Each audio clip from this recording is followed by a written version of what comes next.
जय श्री राम भक्तों, जय बाबा नीम करौली। आप सभी के लिए बाबा जी का एक मैसेज है जो मैं आपको बताना चाहती हूँ। आप में से कई ऐसे लोग हैं जो अभी तीर्थ स्थानों पर घूम कर आए, या कुछ ऐसे भी लोग हैं जिन्होंने बहुत ज़्यादा पूजा पाठ करना शुरू कर दिया, या काफ़ी समय से बहुत ज़्यादा पूजा पाठ कर रहे हैं, लेकिन फिर भी जीवन में समस्याएँ आती हैं। जब भी आप जितना ज़्यादा पूजा करते हैं, किसी तीर्थ स्थान से होकर आते हैं, तो आपको और ज़्यादा मुसीबतों का सामना करना पड़ रहा है, या फिर आपको ऐसा लग रहा है कि आपने जिस चीज़ के लिए मन्नत मांगी थी वो पूरी नहीं हो रही, या उसके अलावा और ज़्यादा समस्याएं आपके जीवन में आती जा रही हैं। तो उसके संदर्भ में मैं आपको ये बताना चाहती हूँ कि मित्रों, ऐसा कुछ भी नहीं है जैसा आप सोच रहे हैं।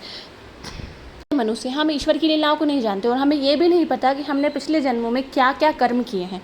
हमारे जीवन में वही चीज़ें आती हैं जो हमने पिछले जन्म में कर्म किए होंगे, उसी के अनुसार हमारा आज का जीवन चलता है। उसी के अनुसार हमारे जीवन में सुख दुख, समस्याएं और बाकी चीज़ें आती हैं। पर जब आप ईश्वर से जुड़ते हैं, आपकी कोई इच्छा है, कोई मनोकामना है, आप किसी समस्या में हैं, आप गए, आप कैची धाम गए, आपने बाबा की पूजा करना शुरू किया, किसी भी ईश्वर की किसी भी रूप में पूजा करना शुरू किया आपने, और आपने अनुभव किया कि मैंने तो भगवान से इस चीज़ के लिए मन्नत मांगी थी, उससे उल्टा ही हो गया। मैंने पैसे मांगे थे, मुझे पैसों का नुकसान हो गया, या कोई समस्या मेरे जीवन में आ गई।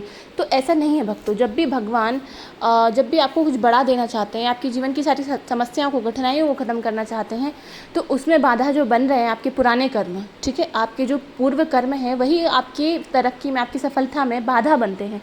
तो भगवान क्या करते हैं कि उन छोटी छोटी मुसीबतों के माध्यम से आपके पुराने सारे कर्मों को काट देते हैं। आपके जितने भी काफ़ी लंबे समय तक आपको उनको भोगना पड़ता है, उससे कुछ ही कम समय में भगवान उसे किसी न किसी रूप में काट देते हैं, उन कर्मों को ख़त्म कर देते हैं, आपका खाता क्लियर कर देते हैं, ताकि आपको जीवन में आगे कठिनाइयों का सामना ना करना पड़े। और हम इस लीला को समझने की बजाय हम ये कहते हैं कि भगवान हमारा साथ ही नहीं देते, भगवान हमारे साथ बुरा ही बुरा करते हैं। भक्तों, ऐसा कुछ भी नहीं है। भगवान केवल आपके बुरे कर्मों को काटते हैं, क्योंकि आपने जो कर्म किए हैं उसे आपको भोगना ही पड़ेगा। और क्यों भोगना पड़ेगा? अगर आप भक्त हैं तब भी भोगना पड़ेगा। क्यों? क्योंकि आप अनुभव कीजिए कि कोई व्यक्ति आपको बहुत ज़्यादा परेशान करता है, कोई आपके साथ बुरा करता है, तो आप भी चाहेंगे कि उसे इसके कर्मों का फल मिले, उसके साथ भी ऐसा हो।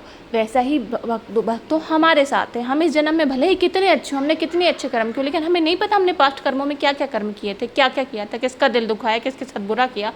तो जो भी हमारे साथ होता है वो हमारे पूर्व कर्मों का परिणाम होता है। और जब भी हम भगवान से जुड़ते हैं, भक्ति से जुड़ते हैं, पूजा पाठ से जुड़ते हैं, धार्मिक स्थलों पर जाते हैं, तो हमारे वही कर्म जल्दी जल्दी कटने लगते हैं, और हमें ऐसा लगने लगता है कि हमारे जीवन में बहुत मुसीबतें आ गई। अगर आपको मेरी ये बात समझ में आ गई तो कमेंट में जय श्री राम लिख दो।